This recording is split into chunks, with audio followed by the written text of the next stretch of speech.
know and inspire. Have you ever stood before a mirror, maybe even just this morning, and felt, well, like you were looking at an adversary? Not just, a mild dislike for something you saw, but a deep, almost ingrained frustration, maybe even hatred towards your own reflection. It's a really powerful and often painful moment for many people. Yeah, and maybe that familiar internal monologue kicks right in. Why am I like this? When will I finally be normal? Or maybe just good enough. That good enough question, it haunts so many. If those feelings resonate at all, then you are absolutely in the right place for this deep dive. Today we're tackling a deeply personal, incredibly common struggle. The often very challenging relationship we have with our own bodies. It's a near universal theme, isn't it? It really is. And our mission today is to dig into some compelling insights from our sources about how a remarkably simple daily habit might fundamentally transform your relationship with your body, maybe in as little as 3 months. And importantly, not through the usual routes people think of. Exactly. Here's the truly, revolutionary part. Yeah. It's not through rigid diets or, punishing workouts, but through a radical shift. Yeah. A shift towards forgiveness and ultimately self-love. It's quite remarkable how universal that feeling of disconnect or even self-criticism towards one's body really proves to be. It's a profoundly human experience, Absolutely. It transcends age, gender, outward appearance. It affects so many more of us than we often dare to admit, even to ourselves. Yeah. Our sources really show that this isn't just some fleeting bad mood. It can become a really deeply ingrained, often invisible battle we fight internally. That's right. So, okay, let's try and unpack this pervasive feeling of body shame. It's this silent burden, and it can feel incredibly isolating, can it? Definitely. You feel like you're the only one. Our sources bring to light this really striking anecdote that illustrates it perfectly. It's the story of a woman who for 10 long years, 10 years, wouldn't take off her swimsuit. Wow. 10 years. Yeah. And it wasn't about being objectively out of shape or, any kind of external measure. Yeah. This was coming from a deep internal fear, a fear of seeing herself, a pervasive sense that her body had somehow betrayed her. She kept thinking, it's not like other people's bodies. That comparison trap. Totally. And her shame was so profound, the sources recount, that she would wear these long dresses to the beach, even in 40 degrees Celsius heat, searing heat. Just imagine that level of discomfort and the self-concealment, all driven purely by internal feelings. It's truly heartbreaking when you think about how profoundly our internal shame can dictate our external world, our experiences. It really is. What's particularly insightful there, I think, is how this internal narrative, this story we tell ourselves, dictates such extreme external behavior. It's got almost nothing to do with objective appearance, right? Right. It's all about these deeply ingrained feelings of unworthiness, and they lead directly to hiding ourselves away. Our thoughts, basically, can become a very real prison shaping our physical world. And, this isn't just some abstract story about someone else. The author of our source material, he shares his own intensely personal experience with this. Years, he says, of hating his own reflection. He connects with that feeling directly. And again, for him, it wasn't really about weight or his facial features specifically. For him, looking in the mirror would trigger these painful childhood memories. Being teased. Those early wounds. Exactly. And a mother's comment, probably well-meaning, but ultimately really damaging, you'd lose weight and be prettier. And that just led to this crushing, internalized realization. I am not who I should be. That phrase, I am not who I should be, that's powerful. And it raises a really important question for all of us, doesn't it? How do these early experiences, these external judgments from others, get so deeply internalized? Yeah, how does that happen? How do they end up shaping our self-perception into what can become a literal lifelong battle with our own physical form? Our sources suggest that this feeling, this core belief of not being who you should be, can become an incredibly powerful and often a pretty destructive driver in our lives. It sounds like it. It's this insidious belief, really, that our very essence is somehow flawed. Yeah. And that leads us to constantly strive for some idealized version of ourselves, one that just always stays perpetually out of reach. So the author finds himself stuck in this loop, this cycle of self-hatred, genuinely believing he wasn't who he should be. What was the turning point? What did the sources say about how he initially tried to deal with that internal voice? Well, initially his response was to fight. like so many of us do. The default reaction. Exactly. He was conditioned, like a lot of society is, to believe that if he just tried harder, if he could somehow achieve a certain perfection, then, love and self-acceptance would naturally follow. If I just fix the outside. Precisely. Our sources detail his pretty relentless efforts, strict diets, really intense workouts, meticulous calorie counting. He actually describes punishing himself for every piece of bread. Oh, wow. Yeah, and labeling himself weak if he happened to miss a training session. He genuinely believed that if he wasn't physically perfect, quote unquote, he wouldn't be loved. He wouldn't even be worthy of love. That's a heavy burden to carry. So what was the outcome of this really aggressive, punitive approach? Did his body just snap into line? Well, if we connect this to the bigger psychological picture, it makes sense why people try this. Many of us are conditioned to believe external perfection is the key, the prerequisite for self-worth and love. Right, it's everywhere. It is. However, our sources reveal a really profound and honestly counterintuitive truth here. The more the author fought his body, the more he ended up hating it. So it backfired. Completely. Yeah. Instead of improving, his body almost became this enemy. It started responding with pain, fatigue, various malfunctions. Our sources suggest this isn't just, metaphorical. You mean physically? Yeah, physically. The chronic stress of constant self-hatred and judgment can actually manifest physically. It impacts everything from your immune function to your energy levels. It's a powerful illustration of how our internal emotional state can literally influence our physiological well-being. Right. It sends signals of distress throughout the entire system. Now, he initially perceived this as his body just being lazy or, unable to cope. Blaming the body. Exactly.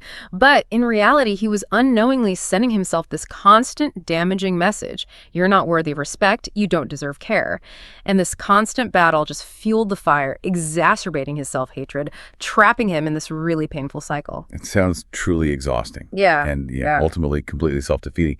So, okay, he reaches this critical point, this low point. What sparked the shift? What did he encounter that finally started to break that destructive cycle? It was described as a moment of pure, almost rebellious revelation. He came across the writings of Louise Hay, and one particular statement just resonated, even though apparently it initially felt almost like a lie to him. A lie. Yeah, or at least a profound challenge to everything he believed up to that point. The statement was, you don't have to lose weight to be loved. You are already loved, just because you are. Just because you are. That's simple, but really profound. Now, while the idea of unconditional self-love might sound nice to many of us listening. Right. It sounds good in theory. Exactly. What our sources seem to highlight as truly revolutionary about Hay's statement is how directly it confronts that deep societal and personal conditioning we've been talking about. It cuts right through it. It does. It's not just a nice thought. It feels like an act of rebellion against needing that external validation all the time. So, how does Hay's philosophy, as the source presents it, unpack this idea further? This idea of existing love just by virtue of being? Well, Hay's philosophy, as presented in our sources, it offers this really powerful reframe. She says, you are not your body. You are the one who sees it. Okay, unpack that a little.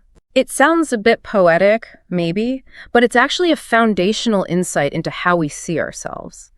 When we can truly grasp that distinction that I am the observer, not the object being observed, we gain a huge amount of agency over our inner narrative. Ah, right. You step back from it. Exactly. You move from being like a prisoner of your own self-judgment to becoming the conscious observer who can actually choose self-compassion.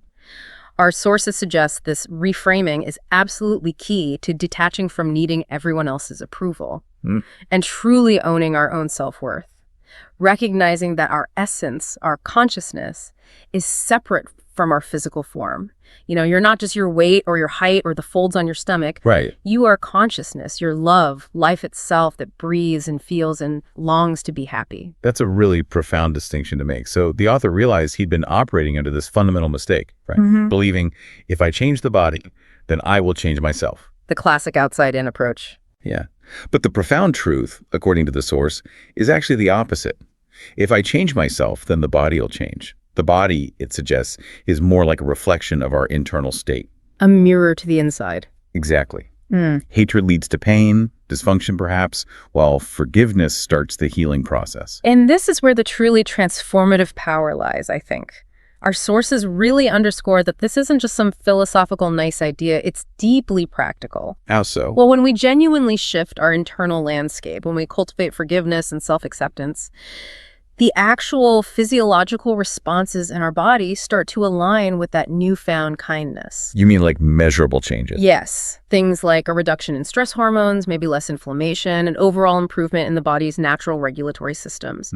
The body, instead of being fought against, becomes an ally in health and well-being. That's a powerful idea. So this deep dive into Hay's work, it led him to ask this crucial question. A simple, but like you said, revolutionary thought. What if I just stop fighting? Yeah, what if I stop? What if I simply say, thank you, body, for being with me? And apparently, he decided to actually try it. A real experiment in self-compassion. Okay, so he made that decision. Stop fighting. What was the simple yet powerful daily habit he adopted that started to change everything? It's a practice that sounds almost too simple to be truly effective, doesn't it? Sometimes the simple things are the hardest, though. That's true. Yet our sources highlight its profound impact. Every single morning before washing up, he would stand in front of a mirror, look directly into his own eyes, that's key, and say, slowly, intentionally, I love you. I accept you. I am grateful that you are with me. Wow. Saying that to yourself in the mirror. Yeah. He apparently started by whispering it, then gradually spoke it louder. And he felt this undeniable shift described as not in the body, but in the soul, like finally coming home to himself. That's beautiful. And this practice, it transforms the mirror, right, from being this harsh, scrutinizing judge Yeah, the enemy. into a space for a genuine encounter, a meeting with yourself. It really sounds like retraining the mind, doesn't it? Actively fostering gratitude for the body's incredible functions instead of constantly picking apart its perceived flaws. Absolutely. Our sources describe him saying things like, thank you for every day you carry me. Simple things. Thank you for the heart that beats, for the lungs that breathe, for the legs that walk. It just shifts the focus entirely. It does, from what's supposedly wrong to what's actually miraculous about this living form we inhabit. Yeah. And it's this consistent self-affirmation, especially looking into your own eyes while you do it, that starts to rewire those neural pathways linked to self-perception. It's an active process of self-compassion. You're building a new internal narrative where gratitude starts pushing out the judgment. The sources really emphasize that it's not just about saying it, but trying to feel it, letting the words actually sink in. And the results. Were they noticeable? According to the source, profoundly so. After just 1 week of this daily mirror practice, he stopped scolding his reflection. Just stopped. That quickly. A week. Apparently. Within a month, he began to notice a different kind of beauty.